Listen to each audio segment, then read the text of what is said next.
사도신경으로 신앙 고백 드림으로 새벽 예배 시작합니다.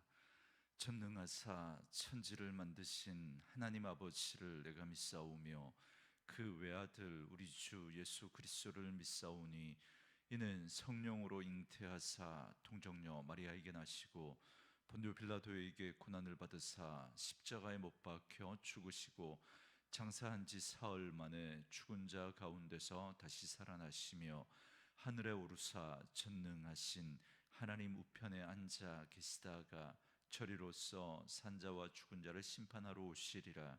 성령을 믿사오며 거룩한 공회와 성도가 서로 교통하는 것과 죄를 사하여 주시는 것과 몸이 다시 사는 것과 영원히 사는 것을 믿사옵나이다. 아멘.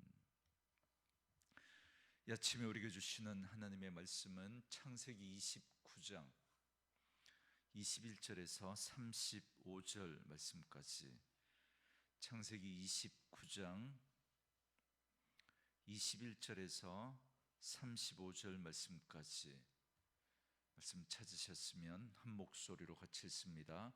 야곱이 라반에게 이르되 내 기한이 찼으니 내 아내를 내게 주소서. 내가 그에게 들어가겠나이다. 라반이 그곳 사람을 다 모아 잔치하고 저녁에 그의 딸 레아를 야곱에게로 데려가매 야곱이 그에게로 들어가니라. 라반이 또 그의 여종 실바를 그의 딸 레아에게 시녀로 주었더라. 야곱이 아침에 보니 레아라. 라반에게 이르되 외삼촌이 어찌하여 내게 이같이 행하셨나이까? 내가 라헬을 위하여 외삼촌을 섬기지 아니하였나이까? 외삼촌이 나를 속이심은 어찌 됨이니이까? 라반이 이르되 언니보다 아우를 먼저 주는 것은 우리 지방에서 하지 아니하는 바이라. 이를 위하여 7일을 채우라. 우리가 그도 네게 주리니 네가 또 나를 7년 동안 섬길지니라. 야곱이 이대로 하여 그 7일을 채우매 라반이 딸 라헬도 그에게 아내로 주고 라반이 또 그의 여종 빌하를 그의 딸 라헬에게 주어 시녀가 되게 하며 야곱이 또한 라헬에게로 들어갔고 그가 레아보다 라헬을 더 사랑하여 다시 7년 동안 라반을 섬겼더라. 여호와께서 레아가 사랑받지 못함을 보시고 그의 태를 여셨으나 라헬은 자녀가 없었더라. 레아가 임신하여 아들을 낳고 그 이름을 르우벤이라 하여 이르되 여호와께서 나의 괴로움을 돌보셨으니 이제는 내 남편이 나를 사랑하리로다 하였더라. 그가 다시 임신하여 아들을 낳고 이르되 여호와께서 내가 사랑받지 못함을 들으셨으므로 내게 이 아들도 주셨도다 하고 그의 이름을 시므온이라 하였으며 그가 또 임신하여 아들을 낳고 이르되 내가 그에게 새 아들을 낳았으니 내 남편이 지금부터 나와 연합하리로다 하고 그의 이름을 레위라 하였으며 그가 또 임신하여 아들을 낳고 이르되 내가 이제는 여호와를 찬송하리로다 하고 이로 말미암아 그가 그 이름을 유다라 하였고 그의 출산이 멈추었더라. 아멘. 오늘은 함께 읽으신 창세기 29장 21절에서 35절 말씀을 중심으로 야곱을 향한 보응, 레아를 향한 위로라는 제목의 말씀으로 잠시 은혜를 나누겠습니다. 밧단 아람의 외삼촌 라반의 집으로 간 야곱은 라헬을 위해 7년 동안 라반을 섬겼습니다. 마침 7년의 기한이 지나고 온 동네 사람의 축하 속에 결혼식을 치르게 됩니다. 그런데 첫날 밤을 지내고 보니까 신부가 라헬이 아닌 언니 레아였습니다. 이제 삼촌이자 장인인 라반에게 속아도 단단히 속은 겁니다. 25절에 보면 분노한 야곱은 곧장 외삼촌 라반에게 달려가 거칠게 따져 묻습니다. 야곱이 분노하여 펄펄 뛰자 야곱보다 한 수 위인 라반은 뻔뻔한 대답을 내놓습니다. 이 지역에서는 언니보다 동생을 먼저 시집 보내는 법은 없다라는 겁니다.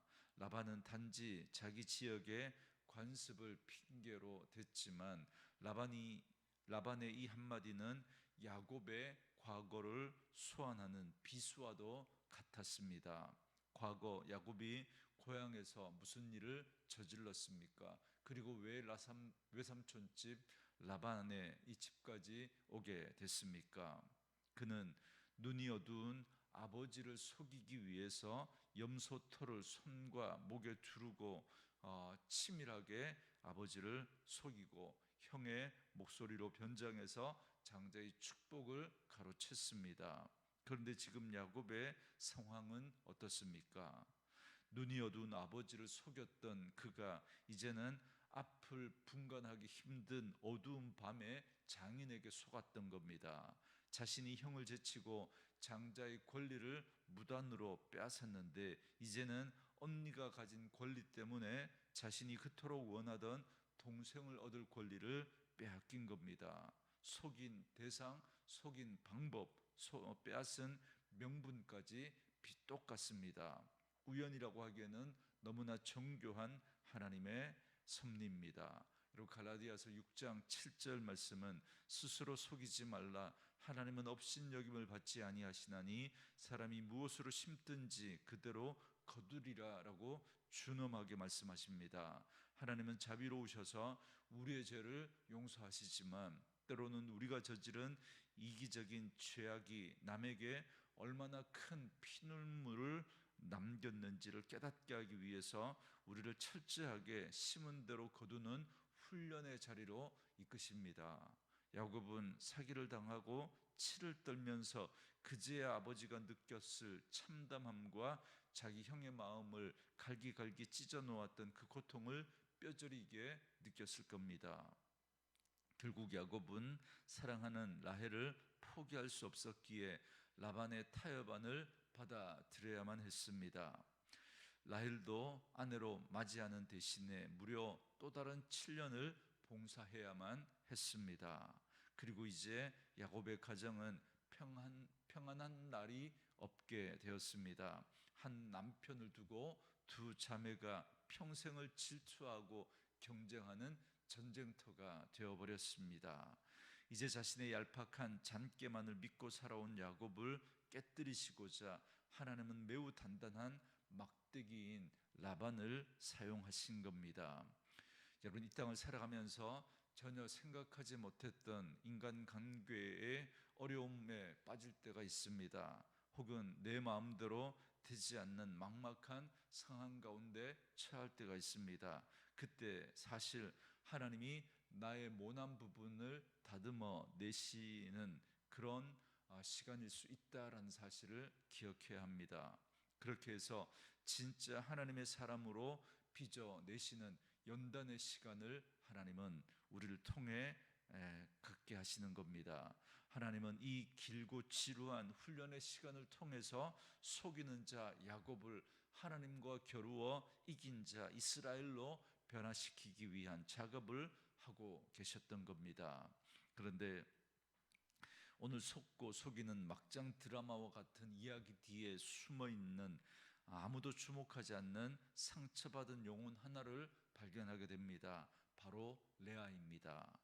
사랑받는 동생 라헬에게 밀려 아버지의 사기 결혼의 도구로 전락한 레아는 남편에게 외면당하는 삶을 살아야 했습니다.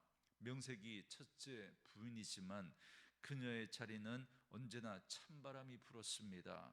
사람들은 예쁘고 사랑받는 라헬만 쳐다봤습니다. 남편 야곱도 온통 라헬에게만 온 정신이 가 있었습니다. 그러나 하나님은 달랐습니다. 오늘 본문에는 참으로 위로가 되는 말씀이 기록되어져 있습니다. 31절에 여호와께서 레아가 사랑받지 못함을 보시고 그의 태를 여셨으나 라헬은 자녀가 없었더라 그럽니다. 하나님은 아무도 주목하지 않는 레아, 남편의 사랑을 받지 못해서 밤마다 남몰래 눈물을 흘렸을 그 레아를 주목해 보셨던 겁니다. 여기서 보셨다라는 말은 단지 곁눈질로 스쳐가듯 봤다라는 게 아니라 그녀를 주목해서 보셨다라는 겁니다. 그녀의 억울함과 아픔을 깊이 공감하시면서 그녀를 바라보신 겁니다. 그래서 하나님이 레아의 태를 여십니다. 이에 레아는 아들들을 낳으며 그 이름 속에 자신의 신앙을 담아냅니다. 32절 말씀처럼 첫째 아들 르후벤은 보라 아들이다라는 뜻입니다. 나에게 아들이 생겼으니 이제 남편이 나를 사랑하리라 기대하며 지은 이름입니다. 그리고 둘째 아들은 시므온인데요, 들으심이라는 뜻을 가지고 있습니다. 그러니까 남편이 여전히 나를 사랑하지 않아 흘리는 내 눈물을 하나님이 들으셨다라고 고백한 겁니다. 그리고 셋째 이름은 레위인데요, 연합이라는 뜻을 가지고 있습니다. 아들이 셋이나 되니 이제 남편이 라헬보다 자신과 함께할 것을 기대하며 지은 이름이 바로 레위입니다. 이 세 아들을 낳을 때까지만 해도 레아의 시선은 오직 남편의 사랑에 매달려 있습니다. 남편의 사랑과 인정에 목말라 있는 그녀의 모습을 이 이름 속에서 보게 됩니다. 그러나 사람의 마음은 나의 애절한 노력만으로 얻어지는 것이 아닙니다. 철저한 절망과 포기 끝에서 그녀는 넷째 아들 유다를 낳고 드디어 위대한 신앙의 선포를 하게 됩니다. 35절에 그가 또 임신하여 아들을 낳고 이르되 내가 이제는 여호와를 찬송하리로다 하고 이로 말미암아 그가 그의 이름을 유다라 하였고 그의 출산이 멈추었더라 그럽니다. 마침내 레아는 남편의 사랑을 구걸하던 상처받는 자리에서 이제는 일어납니다. 나를 무시하는 남편이나 세상의 인정이 아니라 인간적인 기대를 완전히 내려놓고 오직 나의 눈물을 닦아주시는 하나님 한 분만으로 만족하며 찬송하겠다라고 하는 예배자로 영적 발돋움을 하게 된 겁니다. 그의 그 신앙이 바로 넷째 아들 유다라고 하는 그 이름 속에서 발견되는 것입니다. 그리고 여기에 놀라운 구속사의 반전이 기다리고 있습니다. 훗날 하나님은 야곱이 편애했던 라헬에게서 낳은 자손이 아니라 남편에게 버림받고 세상에서 소외됐던 레아가 낳은 이 넷째 아들 유다를 통해서 위대한 다윗 왕조를 세우십니다. 세상의 조연이자 엑스트라였던 레아가 천하 만민을 구원할 예수 그리스도의 거룩한 혈통을 잇게 된 겁니다. 그러므로 오늘 본문의 내용과 같이 우리 인생의 길은 종종 야곱처럼 내 욕심과 장깨가 빚어낸 고난의 터널을 지날 때도 있고 레아처럼 세상과 사람들에게 철저히 외면당해서 들판에 홀로 외롭게 서 있는 것 같을 때도 있을 수 있습니다. 그러나 오늘 말씀은 우리에게 두 가지 분명한 영적인 진리를 깨닫게 하십니다. 첫째는 하나님은 우리의 고통과 눈물을 결코 외면하지 않으시고 주목하여 보신다라는 것입니다. 하나님은 야곱의 모난 인격마저도 다듬으셔서 그를 기어이 이스라엘로 빚어내셨고 남편에게 버림받는 레아의 상처를 만지셔서 만민을 구원할 예수 그리스도가 오시는 영광스러운 통로로 빚어내셨습니다. 오늘 우리의 뼈아픈 실수와 깊은 상처도 하나님의 주권적인 섭리 안에서는 버려지지 않고 합력하여 선을 이루게 하시는 분이신 줄 믿습니다. 그리고 둘째로 십자가의 은혜가 인과응보의 사슬을 끊어냈다라는 것입니다. 우리는 본래 심은 대로 거두어야 하는 영적인 법칙에 따라 우리가 심은 죄악과 이기심의 쓴 열매를 멸망으로 거두어야 할 존재들입니다. 그러나 예수님께서 십자가 위에서 우리가 치러야 할 그 참혹한 대가를 대신 거두셨습니다. 예수님이 나의 저주를 거두셨기에 우리는 심지도 않은 영생과 구원의 선물을 얻게 된 것입니다. 그러므로 이제 인정이나 세상의 헛된 위로를 구하며 목말라 하던 자리에서 일어나서 내게 주어진 삶의 자리에서 사람을 향한 원망과 기대를 십자가 앞에 내려놓고 오직 나를 구원하신 하나님 한 분만으로 만족하며 찬송하는 삶, 참된 예배자의 삶을 살아가는 저와 여러분 되어줄 수 있기를 주님의 이름으로 축원합니다. 우리 주신 말씀 묵상하시면서 이 찬양 함께 들으시며 기도하는 시간 갖겠습니다.